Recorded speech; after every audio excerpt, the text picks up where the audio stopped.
Hello students, स्वागत है आप सभी का एक बार फिर से। और आज हम वेरी इंपॉर्टेंट पॉइंट, जो कि हम चाहे बेसिक केमिस्ट्री की बात करें तो भी यहाँ से क्वेश्चन पूछा जाता है। और यदि मैं 11th-12th के लिए या फिर मैं कंपटीशन के हिसाब से बात करूँ जो जिसमें साइंस पूछी जाती हो, उसके लिए ये बहुत ज़्यादा इंपॉर्टेंट है। और उस टॉपिक का नाम है मोल अवधारणा, मोल कॉन्सेप्ट, मोल भाव। जनरली हम मोल भाव जो है वो आए दिन हर रोज हमारी डेली लाइफ में यूज करते हैं, है ना। चाहे हम कपड़े की दुकान पर चले जाए, चाहे हम सैलून पे चले जाए, चाहे हम सब्जी वाले के पास चले जाए, हम कहीं पर भी चले जाए, मोल भाव हुए बिना हमारा काम होता ही नहीं है। सही बात है ना। लेकिन यहाँ पर थोड़ा सा डिफरेंट है। यहाँ पर मोल भाव का मतलब उस मोल भाव से नहीं है, थोड़ा सा यहाँ पर डिफरेंट है। केमिस्ट्री में मोल के लिए मैं बात करूँ तो सबसे पहले मोल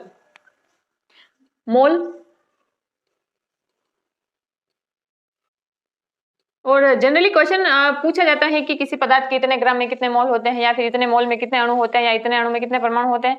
इस तरीके से क्वेश्चन हमसे पूछे जाते हैं। यानी कि मोल से रिलेटेड हमें क्या क्या क्वेश्चन पूछे जा सकते हैं। किसी पदार्थ की ग्राम में मात्रा पूछ सकते हैं, या फिर हमसे अणु पूछ सकते हैं, या फिर हमें उस यौगिक के अंदर परमाणु की संख्या पूछ सकते हैं, या फिर हमसे आयतन पूछ सकते हैं।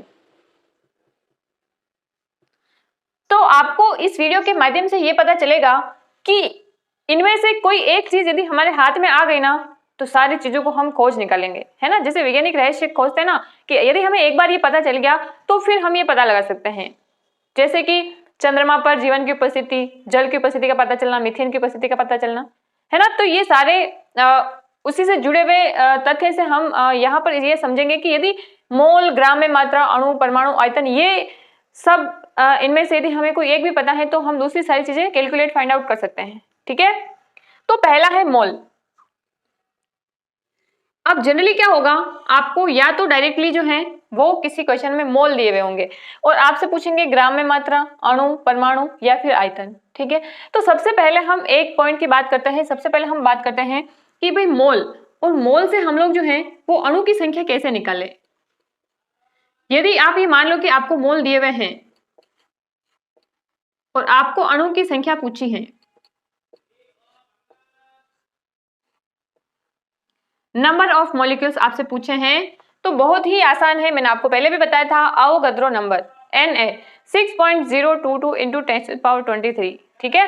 तो यदि हम मोल को किससे मल्टीप्लाई कर देंगे dear friends, Na Avogadro number से गुणा कर देंगे, तो हमारे पास मोल से क्या निकल कर आ जाएंगे, अणु की संख्या निकल कर आ जाएगी। और अवोगाद्रो नंबर आपको पता है, मैंने आपको बताया था कि एक मोल जो है वो अवोगाद्रो नंबर के बराबर होता है Na 6.023 इंटू 10⁻23। यहाँ पर 2322 भी आ सकता है, लेकिन यहां पर आपको इस तरीके से याद रखना है। ठीक है। तो मोल से यदि अणु की संख्या निकालनी है तो हम लोग क्या करेंगे, Na से गुणा करेंगे। अब उल्टा भी तो हो सकता है, यानी कि अणु की संख्या देकर मोल भी पूछ सकते हैं। तो हम क्या करेंगे, हम अणु की संख्या में इस Na का क्या कर देंगे, भाग दे देंगे। तो हमारे पास अणु की संख्या से क्या आ जाएगा, मोल आ जाएगा। ठीक है। अब हमें मोल से क्या अणु की संख्या से क्या पूछ सकता है, परमाणु की संख्या भी पूछ सकता है। तो यहां पर अणु की संख्या से हमें परमाणुओं की संख्या भी पूछ सकता है, परमाणुओं की संख्या, नंबर ऑफ टोटल एटम्स पूछ सकते हैं।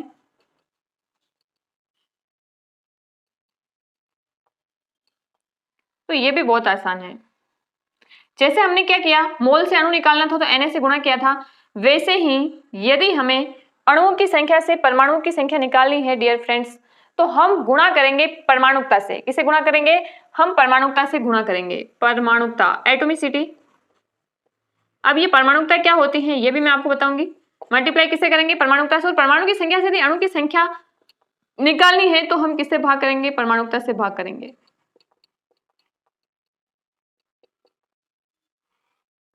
क्लियर। परमाणुकता बहुत ही आसान है। जैसे आपको दिया हुआ है परमाणुकता, जैसे आपको दिया हुआ है ऑक्सीजन की परमाणुकता कितनी है, तो ये जो आपको नीचे संख्या दिखाई दे रही है ना, ये उसकी क्या है, परमाणुकता। जैसे आपसे पूछ लिया कि क्लोरीन की परमाणुकता कितनी है, तो क्या हो जाएगी, 2 हो जाएगी। जैसे आपसे पूछ लिया कि सोडियम की परमाणुकता कितनी है, तो क्या हो जाएगी, 1 हो जाएगी। जैसे आपसे पूछ लिया कि ओजोन की परमाणुकता कितनी है, तो 3 हो जाएगी। आपसे पूछ लिया कि भाई आर्गन गैस की परमाणुकता कितनी है, तो कितनी हो जाएगी, 1 हो जाएगी।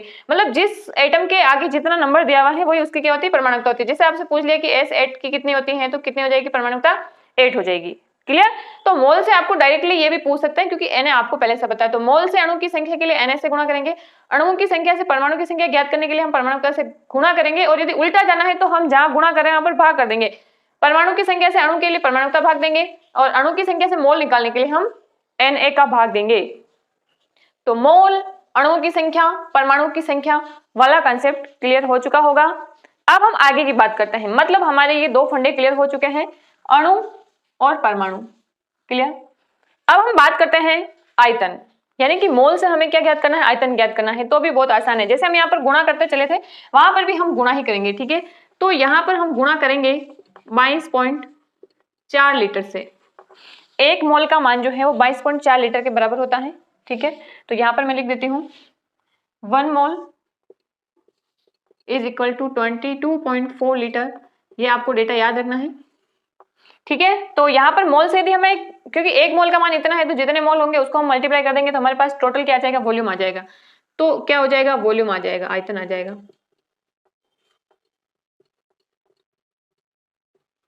ओके स्टूडेंट्स, हमें आयतन देखकर क्या पूछ सकता है, नंबर ऑफ मोल्स भी पूछ सकता है। तो हमने यहाँ पर गुणा किया था, यहाँ पर हम क्या कर देंगे, आयतन में 22.4 का क्या कर देंगे, भाग दे देंगे। तो हमारे पास क्या आ जाएगा, नंबर ऑफ मोल्स आ जाएंगे। देन हमारा ये आयतन वाला कंसेप्ट भी क्लियर होता है। अब आती है ग्राम में मात्रा। क्या आती है, ग्राम में मात्रा। तो इसके लिए हमारे पास मोल का एक फॉर्मूला होता है, मोल इज इक्वल टू पदार्थ की ग्राम में मात्रा, पदार्थ की ग्राम में मात्रा। अभी क्योंकि मैं आपको समझा रही हूं इसीलिए आपको ये मैं सूत्र लिखकर भी बता रही हूं, लेकिन क्वेश्चन में आपको डायरेक्टली कि अच्छा ये ग्राम में मात्रा कितनी दी हुई, वैल्यू पुट करनी है, ठीक है। पदार्थ की ग्राम में मात्रा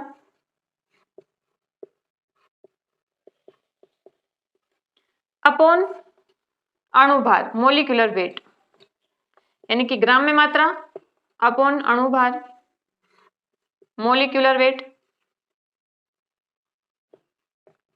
ठीक है। अब हमें क्या निकालनी है, यदि मोल दिया हुआ है और ग्राम में मात्रा निकालनी है तो हम क्या करेंगे, मोल को अणुभार से गुणा कर देंगे। तो ग्राम में मात्रा निकालने के लिए हम क्या करेंगे, मोल इंटू अणुभार। तो यहां से हमारे पास ग्राम में मात्रा आ जाएगी। यदि आपको मोल निकालना है, यदि डायरेक्ट मोल नहीं दिया हुआ है तो आपको क्या दिया हुआ होगा, आपको ग्राम में मात्रा गिवन होगी और आपको क्या निकालना है, अणुभार निकालना है। अब देखो अणुभार क्या होगा, आपके दिमाग में ये भी सवाल आ रहा होगा, तो बहुत ही आसान है, साइंस वालों को पता ही होगा। अणुभार, अणुभार जैसे मैंने यहाँ पर लिखा HCl, क्या लिखा, HCl।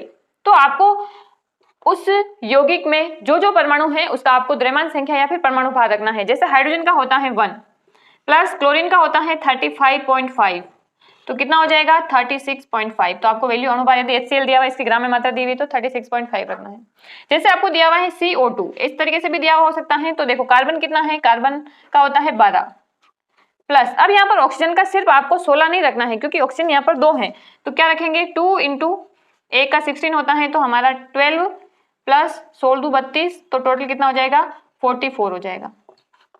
इस तरीके से आपको कुछ तत्वों के परमाणु भार पता होना चाहिए, तभी हम लोग जो है ये सारे जो हमने इतनी देर तक जो सब कुछ पढ़ा है ना हमने, वो हमको आसानी से समझ में आ जाएगा।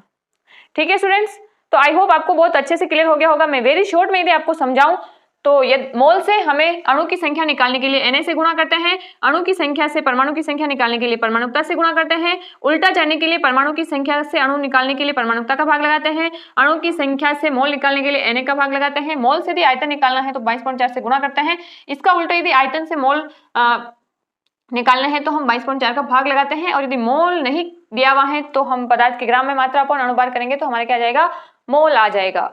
क्लियर स्टूडेंट्स, तो आई होप आपको मोल से रिलेटेड सारे कॉन्सेप्ट क्लियर हो गए होंगे। आज के लिए इतना ही। Thank you so much, bye bye.